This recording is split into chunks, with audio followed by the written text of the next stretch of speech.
These are the days of our vials. I mean lives. These are the Vial Chronicles. The compounding Vial Chronicles. That's what I'm going to call this. Okay, let's talk about it. Hey everybody, it's Allie, and if you haven't watched my previous videos where I've been talking all about how I got compound Tirzepatide from Mochi, 6-month supply, and all of the goody details that come with that, definitely go check out those videos. I'm trying to use the same kind of picture image, right? The little icon that you click on the video. I'm trying to use that same one so that if somebody wants to go through and watch all of those videos, it's easier to do. Maybe over the weekend, I'll put them in a playlist for you just to make life a little bit easier. But I've gotten some really fantastic comments and questions. So I wanted to do just a quick little update while I'm on my lunch break from work. And I gave Kevin a chew, but he sucked it down. So I don't know if he's going to be good and quiet or not. He might not, and we're just going to wing it. We're just winging it here at Fit Flavor Fun. It's what I do. It's really what I excel at. Just winging it. There's no script. And there's no controlling Kevin. Right, Kevin? Kevin, why are your ears inside out? You were just chewing a chew, not running a marathon. Kevin, what? How did your ears get? Come here. We gotta fix your ears, bud. Come here. Come here. Come here. Good boy. There you go. Cooperative care. Good boy. All right. You want me to let you out? Do you need some water? As you can see, he understands those keywords. Okay, what are you gonna do? Are you gonna be good? You gonna be bad? You can't be looking for the chew. You just finished it. All right. Okay. I have returned. I had to go let him get some water and then let him outside. He wanted to go outside. It's actually nice and sunshine today, which it hasn't been in a very long time. It's not freezing cold, which is nice. Okay. Back on target. So I wanted to talk to you a little bit about some of the things that I mentioned in my previous video where I showed you doing my injection this morning. That's right. This will be video upload number 4 today because I am on it, buddy. You better watch out. So one of the things that I mentioned was a vial opener, and then I promptly forgot to link it in the description box. I'm so sorry. Okay. I have since put it in the description box. I tried to reply to all of the people that were like, I can't find the link. I'm so sorry, okay? Maybe, just maybe, I shouldn't do things at 6 a.m. when I first wake up. And I'm like, oh yeah, this will be a great idea. Let me mention this vial opener. And then not add it to the list. Apologies all around. Okay, so it has been added. Secondly, Nurse Diane, thank you for chiming in. Was chiming in the comments of that video, and she was telling us about, things that we need to keep in mind when it comes to opening the vial. Now, for some context, for anybody who didn't watch that video, which you should go watch that video, I'm just saying. If you didn't watch that video, I mentioned a vial opener to help people who struggle with getting the last little bit of their Tirzepatide or Semaglutide out of the vial, right? And the reason why I mention that is because I see people talk about it all the time in the support groups. Now, what Nurse Diane pointed out, which I failed to mention, totally my bad, is that if you are going to remove the cap, then ideally you really need to be giving that however much is left in there, doing that in the injection at that moment. And I did not mention that in the previous video. What do I mean? So you don't want to remove that little bit of medication from one vial and say, add it to another. Or, remove it from that vial and then go and, you know, store it in your fridge or whatever. Like, you know, you really need to be utilizing that last little bit, if you're going to, at the time that you pull it. So what Nurse Diane was telling us is that when you pop open that vial, right, you are introducing bacteria, right? You've now broken the vacuum seal. You're introducing that bacteria into the vial, which is 100%, 1,000,000% accurate. So, Nurse Diane, if you're watching, thank you for mentioning that, because I dropped the ball. I'm not a nurse. I'm not a doctor. I'm so sorry. So, yeah, so make sure that you are utilizing that dose, right? If you're going to pop open the vial. Now, the other thing that Nurse Diane mentioned, that again, I failed to mention, my bad, is that you can use, right, your kind of reverse vacuum technique that I talked about in that video to get the last little bit of medication out of the vial. So what was that? You draw a little bit of air into the syringe. You then inject that air into the vial, right? Which again is going to introduce bacteria, possibly just a minimal amount, but still. And then you can maneuver the needle in such a way so that you can get that last little bit out. Now, the reason why I wanted to mention the vial opener is I know that I have followers who are disabled, who may be challenged when it comes to, you know, doing small tasks with their hands, right? Whether it's because of arthritis, rheumatoid arthritis, apologies, or other various inflammatory conditions, right? They may have challenges dealing with things that are small, right? So that's one of the reasons why I wanted to mention the vial opener, because if you're going to use that last little bit, then opening the vial does it have risk? Yes. If you're going to use it immediately, not the end of the world. And if it saves your hands or your fingers from, you know, being challenged to get that last little bit out, I would much rather you be able to just pop the top off and go ahead and get that little bit of medication, so that you're getting your money's worth from your compound. So to Nurse Diane, I want to say mahalo, which is Hawaiian for thank you, because she was so kind to write out this huge comment where she was explaining everything and giving everybody the risks. And oh my goodness, I love you for that. Thank you.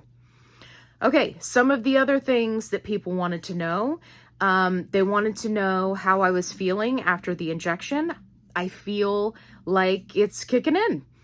I am currently in the process of recording the weekly kind of update, right? So I can go day by day and tell you guys how I feel every day, since this will be my first week on compound. But to just give you the short version up front, I feel exactly the same as I would feel if I had done the name brand. So same dosage, right? I feel the same. And I am one of the, I guess some people would say one of the lucky people, where I can feel it almost immediately. Usually within 30 minutes, I can feel like, oh, okay, yeah, I took my injection. So yeah. And what does that feel like? I feel like I have energy, which is great. Again, same as name brand. I feel like I have just a little touch of nausea, just a touch, which again is par for the course when it comes to, you know, my normal injections. So that's not anything new. That I suspect, again, not a doctor, is because of the half-life of the medication, right? So by the time you're getting back around to injection day, the amount of Tirzepatide that's in your system is considerably lower. And so, right, you're doing your injection on injection day, so then it's pumping it back up. So it might cause a little bit of nausea. I also got the typical kind of metallic taste in my mouth. Again, that is very typical for me for just doing an injection. And it usually goes away within, like 5 minutes. No big deal. So yeah, so far so good. I will be continuing to do updates every day, right? Condense it into one video for your viewing pleasure, and I'll keep you posted on that. What else did I want to mention about injections today? Oh, people were asking about the price from Mochi. So if you want more information, definitely go watch my other Mochi videos. But for Tirzepatide, and I'll put it up on the screen for you in case you need to take a screenshot. For Tirzepatide, it is $79 a month plus $199 per month. The $199 is for your medication. The $79 is the subscription fee. Now, when you do multiple months at a time, or all at one time, I should specify, you do get a discount on the subscription fee. So all total, my 6 months worth of Tirzepatide, which I paid for with my own money out of my own pocket, cost me roughly $1,300. It was slightly more than that, but not by much. I don't remember the exact number. I'd have to go look at my credit card statement. But anyway, that's the amount. So they do give you a discount on the membership fee if you do 6 months. People were asking, do you have to pay the membership fee every month? Yes. And if you want the 6 months or the 3-month supply, you have to pay for it all at once up front. That was one of the reasons why in one of my previous videos I mentioned if you're looking to, pay for these things up front, there are many credit cards who are offering all the way up to a 15 months 0 interest. I decided to go with Discover. I'm not sponsored by Discover. Discover, call me. I decided to go with Discover because they offered the longest amount of time. So I certainly don't recommend that anybody go into debt, right? But let's be honest, there's a lot of uncertainty when it comes to the longevity of compounding, right? Because of the lawsuits and the FDA and the right? And like, who wants to deal with that stress? Certainly not me. So that's why I wanted to talk to you guys about that option. So I hope that helps. Okay, one of the other comments that I got was that people were with another telehealth company, but they were considering switching to Mochi because it is currently the cheapest one on the market, which I completely understand, right? We all want to save money. And one of the questions that I got was they were looking at multiple telehealth companies and they just didn't know which one to go with. First of all, I totally understand. Second of all, the best thing you can do, and this is what I did, was I went through each company's website and I made a list. So I did like a column A, column B, column C, and I broke it down for each company. What was the cost? What did it include? Do they offer, an option to pause the subscription, or do you have to cancel it and start over? Do they offer a coupon code? Do they offer multi-month supply? If yes, how many months, right? Do they have a plan so that they can continue compounding should things go sideways with the FDA, like customized dosing schedule, right? Offering doses that are off-label, right? So not your standard dosing. Different dosing options, customized compounding formula, right? These are all important things that you need to factor in. How long has that company been around? How long have they been offering these options like customized dosing, right? All of that, I personally think, it's just my opinion, all of that is going to come into play when it comes to the final duking it out that's going to happen between Eli Lilly, the FDA, and these compounding pharmacies / telehealth companies. So it's important to look at all of these things. The other thing you want to take a look at is, have any of these companies had issues in the past? And if yes, how did they handle them?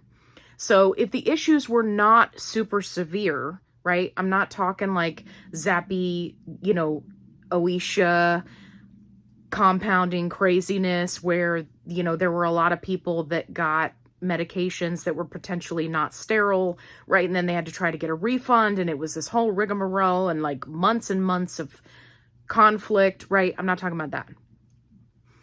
I'm talking about hiccups with pharmacies, right? Hiccups with customer service, hiccups with shipping, hiccups with medications not arriving cold, right? These kinds of like business related things that happen.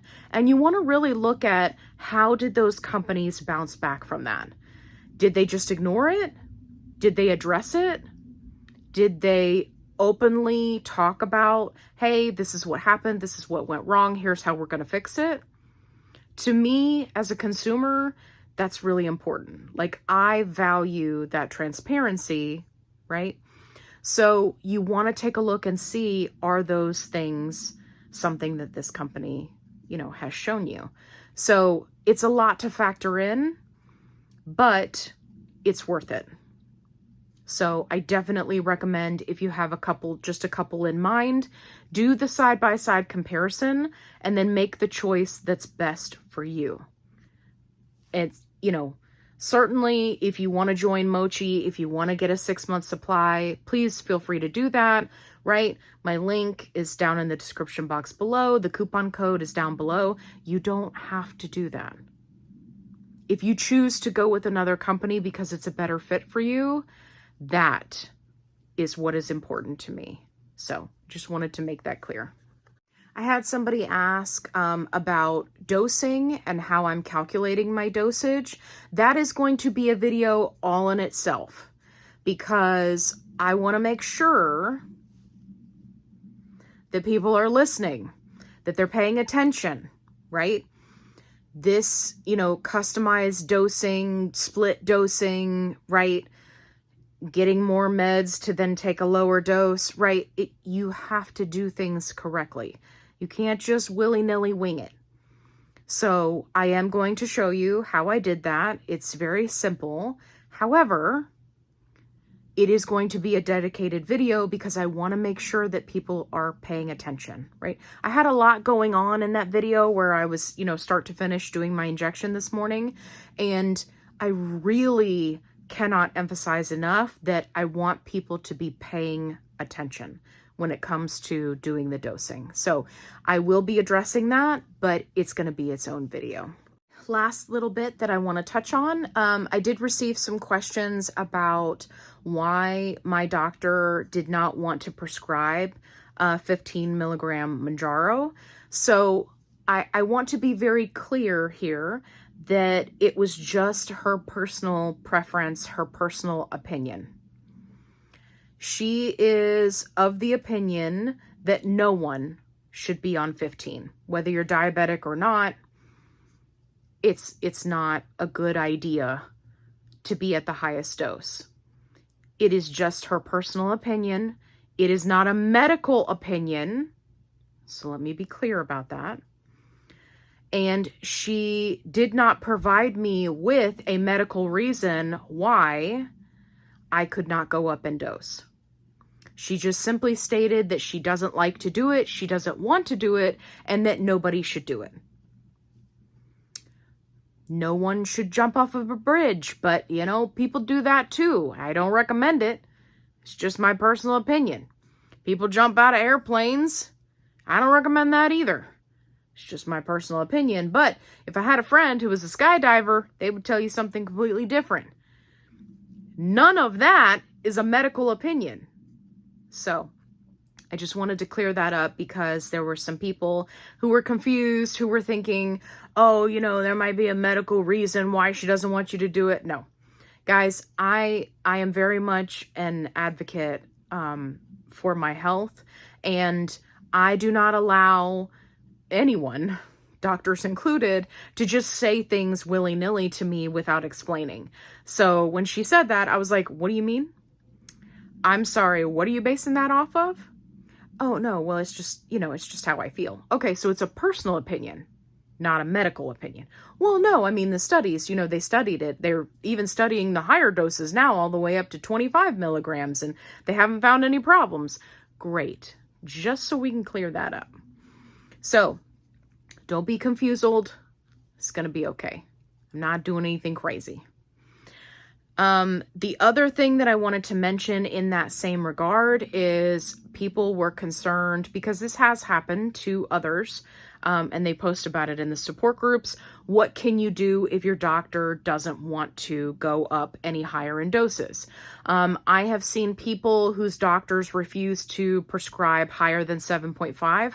Again, redonkulous. There's no medical reason for that, unless there's some specific one for that person, which I imagine then they wouldn't be on that medication to begin with, but I'm not a doctor. If your doctor is setting some arbitrary ceiling in dosage, right? The only option that you have is to get your medical records and to go find another doctor, right? I wish there was some other option, but if I'm being perfectly honest, you don't want to have to duke it out with your doctor every time you need a refill, every time you need a PA done, right? If they're telling you they don't like it, please do not force your doctor into a situation where you have to drag them kicking and screaming like a 2-year-old having a temper tantrum because they can't have the little tiny mini M&Ms in the aisle of the grocery store. Okay, the last little thing that I wanted to update for you is there were some people who were concerned that my little storage case that I use for my vials in the fridge, I think because it had like that silver lining and the foam, they were concerned that it was like a little mini cooler type thing and that it wouldn't keep the vials cold. So it's not that sophisticated. I'm sure it looks good on camera, but it's really just like cheap foam insert, right, to hold the vials in place. And then it's a hard case, which is what I recommend. So yes, it keeps the vials cold, even though it's completely zipped up and in the refrigerator. It doesn't act like an insulated cooler.